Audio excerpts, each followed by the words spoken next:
자, 우리 10장 말씀 보고 있는데요. 1절부터 4절까지의 말씀을 먼저 보도록 하겠습니다. 제10장. 예수께서 그의 12제자를 부르사 더러운 귀신을 쫓아내며 모든 병과 모든 약한 것을 고치는 권능을 주시니라. 12사도의 이름은 이러하니 베드로라 하는 시몬을 비롯하여 그의 형제 안드레와 세베대의 아들 야고보와 그의 형제 요한, 빌립과 바돌로메, 도마와 세리 마테, 알페오의 아들 야고보와 다데오, 가나나인 시몬 및 가론 유다, 곧 예수를 판 자라. 네, 우리가 1절부터 4절까지의 말씀을 먼저 함께 보았습니다.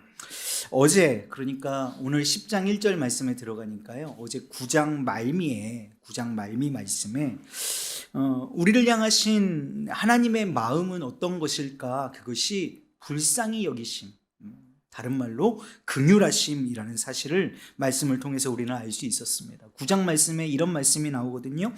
야이로, 회당장 야이로의 딸을, 12살 난 딸을, 죽은 딸을 살리시는 내용이 등장하고요. 그리고 그 야이로의 딸을 마태복음은 관리라고 표현을 하는데요. 그 야이로의 집에 가는 동안 12년 동안 혈루증 앓았던 여인이 예수님의 옷자락만 잡아도 나음을 입으리라는 믿음을 가지고 잡음으로 말미암아 치유되는 말씀이 나옵니다. 또 두 맹인이 다윗의 자손 예수여 나를 불쌍히 여기소서 하는 말씀을 듣고 그 두 맹인의 눈을 뜨게 하시는 장면이 나오고요. 또 말 못하게 하는 귀신 들린 사람이 있었어요. 그에게서 귀신을 떠나가게 하심으로 말미암아 그가 말을 하게 하는 그런 장면이 마태복음 9장 말씀에 등장을 합니다. 그런데 이 모든 것들의 동기가 어디에서부터 시작되었냐 하면 예수님께서 이 백성들을 불쌍히 여기시는 마음에서부터 시작이 되었다라고 9장 말미 말씀으로 마무리를 지어주시는 거예요. 이런 불쌍히 여기시는 마음은 그 불쌍히 여김을 받는 사람들, 오늘로 말하면 오늘로 말하면 예수 믿지 않는 자들, 오늘로 말하면 아직도 정처 없이 예수님을 모르고 방황하고 정치 없이 떠돌고 있는 영혼들을 향하여서 천국 복음을 증거하고 나타내는 것으로 그 속도와 지경을 넓혀가고 있습니다. 예수님의 천국 복음을 증거하는 일이 예수님뿐만 아니라 이제 예수님이 제자들을 세우셔서 그 제자들을 파송하시고 그 제자들로 하여금 천국 복음을 전하게 하시는 일로 넓혀져 가고 있는 거예요. 이 일을 위해서 예수님께서 제자를 세우시는데요, 오늘 우리가 읽고 본 말씀이 예수님의 12제자의 명단입니다. 여기서 우리가 12제자의 이름 한 사람 한 사람을 짚어가면서 이 사람은 어떤 사람인가를 살펴보면 좋겠지만 우리의 시간상 조금 어려우니까요, 조금 특징들을 살펴볼 필요가 있을 것 같아요. 여기서 12명의 제자를 살펴보면서 우리가 받아야 할 은혜는 이들이 아주 특출나거나 아니면 그 시대에 영향을 미치던 아주 대단한 사람들이 아니라 지극히 평범한, 그리고 어찌 보면 평균 이하의 사람들이었다라는 거예요. 이들 중엔 마태와 같은 세리, 마태 세리의 집에 들어가셔서 예수님이 식사를 하실 때에 삭개오의 집에 들어갔을 때 들었던 소리처럼 왜 예수님은 저렇게 민족의 반역자와 같은 세리의 집에 들어가서 식사를 하십니까? 그랬더니 예수님께서 나는 의인을 부르러 온 것이 아니라 죄인을 부르러 왔다라고 말씀을 하시잖아요. 그런 마태 세리와 같은 사람의 집에 들어가셔서 식사하시고, 이 마태는 세리였고요. 베드로는 우리가 잘 아는 대로 어부였습니다. 그리고 당시의 열심당원들, 그러니까 무력으로라도 어떻게 이 민족을 구원해 보고자 하는, 해방시키고자 하는 열심당원이었던 시몬과 유다 같은 사람들도 있었습니다. 이런 평범한, 아니 어찌 보면 평균 이하의 영향력을 가진 사람들에게 예수님은 천국 복음을 맡기셨다라는 거예요. 여러분, 이 사실이 오늘 우리에게 주는 은혜가 있습니다. 그것은 오늘을 살아가고 있는 우리를 주께서 부르시고 당신의 제자 삼아 주셨다는 사실이죠. 무엇 하나 특출난 것 없고, 어떻게 보면 우리의 삶이 연약하고 우리의 삶이 보잘것없지만 그럼에도 불구하고 주께서 우리를 부르셔서 우리를 당신의 자녀, 또 당신의 제자 삼아 주셨다는 사실이 우리에게 은혜가 되어지기를 주님의 이름으로 축복합니다. 그리고 우리에게도 동일하게 그 천국 복음을 맡기고 계신다는 사실도 잊지 않아야 할 줄로 믿습니다. 우리의 어떤 자격에 따라 우리가 예수님의 제자가 된 것이 아니라 전적인 하나님의 은혜로 말미암아 우리가 예수님의 제자로 세움 받았다는 사실을 기억하면서요, 그 놀라운 은혜에 보답하며 예수 그리스도의 제자로서 마땅히 해야 할 일을 할 수 있는 저와 여러분 되시기를 주님의 이름으로 축복합니다. 자, 우리 이어서 말씀을 보도록 하지요. 우리 5절 말씀부터 8절까지 말씀 함께 보시겠습니다.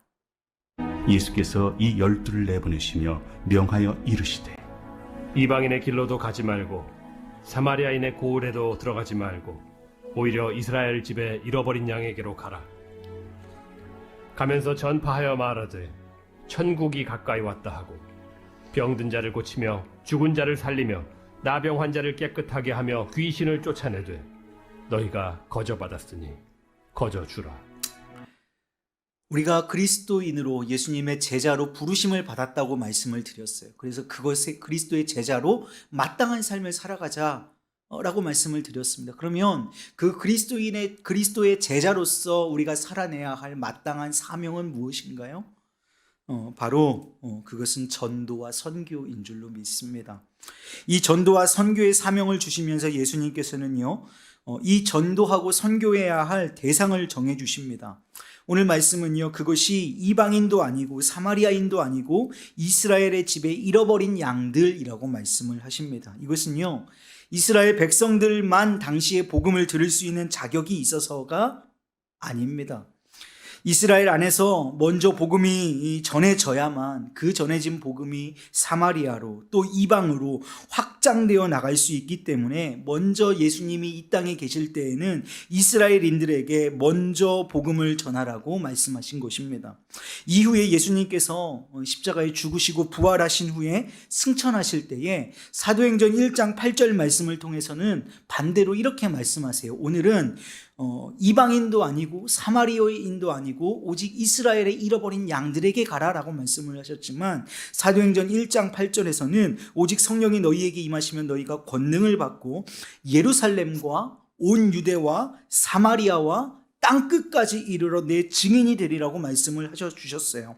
이것은 복음의 확장성에 관한 말씀이거든요. 그러니까 지금 예수님이 살아계실 때에 복음을 전해야 할 대상을 누구인지 아주 좁혀서 예수님께서 딱 특정해 주시는 것이죠. 그리고 나서 예수님의 사역과 성령의 역사로 말미암아 점점 확대되어지는 복음의 확장성을 우리에게 선명하게 보여주고 계시는 것입니다.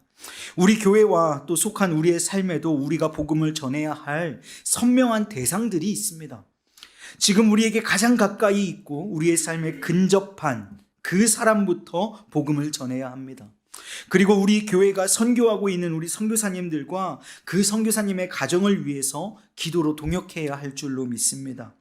전도의 대상들을 말씀하신 후에 예수님은 제자들이 하나님 나라를 드러내도록 권능을 주시고 고치고 살리고 깨끗하게 하고 거저 주라고 명령하십니다. 예수님이 하셨던 일들을 이제 제자들도 할 수 있게 된 거예요.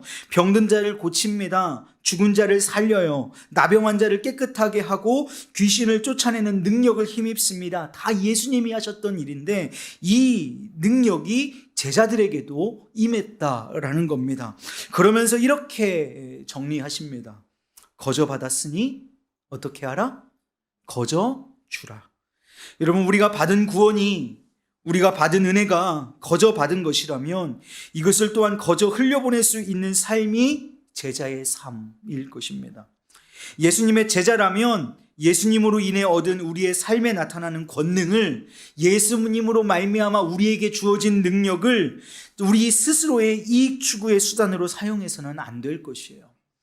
거저 받은 지식, 그래서 거저받은 깨달음으로 자신의 가치를 포장해서는 안 되고, 복음 선포를, 우리가 복음을 선포하는 그 일을 우리의 부의 축적의 수단으로 사용해서는 안 된다는 말씀입니다. 거저 세움받고 우리가 거저 받았으니 우리도 가서 거저 전하고 거저 주는 그런 복된 우리 우왕중앙교회 성도님들 모두 되시기를 주님의 이름으로 축복합니다. 거저 받았으니 거저 주라는 것이지요. 자, 이제 2절 말씀을 보도록 하겠습니다. 9절, 10절 말씀입니다. 너희 전대에 금이나 은이나 동을 가지지 말고 여행을 위하여 배낭이나 두벌옷이나 신이나 지팡이를 가지지 말라. 이는 일꾼이 자기의 먹을 것 받는 것이 마땅함이라. 아멘. 제자들이 증거할 것은 무엇입니까? 제자들은 무엇을 증거하죠? 제자들은 금이나 은이나 동이 아니라 예수의 이름을 증거하는 자들이 제자입니다. 금이나 은이나 동을 가지기보다 예수의 이름을 가진 자들을 오늘 제자라고 부르십니다. 오늘 우리의 삶을 한번 뒤돌아보십시오. 과연 금이나 은이나 동보다 과연 예수님의 이름을 가지려고 발버둥치는 삶을 살고 있습니까? 금보다 더 귀한 예수의 이름을 가진 그것에 목말라 하는 우리의 심령들이기를 간절히 소망합니다. 우리가 무엇을 가졌느냐에 따라 그 사람의 정체성이 발휘되곤 합니다. 우리가 가진 것, 그것으로 우리의 정체성이 나타나기도 한다는 것입니다. 반대가 있어요. 반대로 또 우리가 무엇을 가지지 않았느냐에 따라서도 그 사람의 정체성이 발휘됩니다. 가질 것을 가지고 우리가 가져야 할 것을 가지고 가지지 않을 것을 버림으로 인해 그리스도의 합당한 제자의 삶을 살기를 주님의 이름으로 축복합니다. 예수 그리스도의 이름을 가지십시오. 예수 그리스도의 제자로서의 사명을 가지십시오. 금이나 은이나 돈 같은 것들의 우리의 삶의 추구를 그것을 우리의 삶의 목표 삼지 말고 그것을 통하여 영광 돌리는 하나님의 이름을 바라보실 수 있는 저와 여러분 되시기를 간절히 소망합니다. 자, 우리 11절 말씀부터 마지막 15절까지의 말씀 함께 보도록 하겠습니다. 어떤 성이나 마을에 들어가든지 그 중에 합당한 자를 찾아내어 너희가 떠나기까지 거기서 머물라. 또 그 집에 들어가면서 평안하기를 빌라. 그 집이 이에 합당하면 너희 빈 평안이 거기 임할 것이요 만일 합당하지 아니하면 그 평안이 너희에게 돌아올 것이니라. 누구든지 너희를 영접하지도 아니하고 너희 말을 듣지도 아니하거든 그 집이나 성에서 나가 너희 발에 먼지를 떨어버리라. 내가 진실로 너희에게 이르노니 심판날에 소돔과 고모라 땅이 그 성보다 견디기 쉬우리라. 아멘. 여러분, 복음을 우리가 증거하는 제자의 삶을 살아갈 때 우리가 복음을 증거하면 여러 가지 반응들이 나올 수 있죠.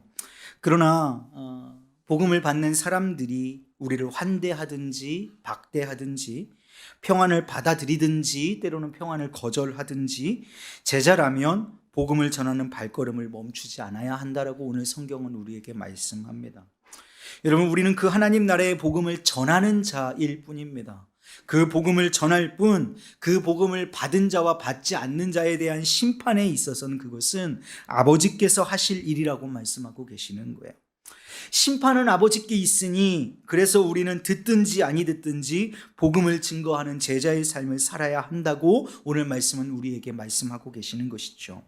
여러분, 그런데 문제는 우리는 그들이 아니 듣든지 하는 그 일에 너무 두려움을 가지고 있다라는 것입니다.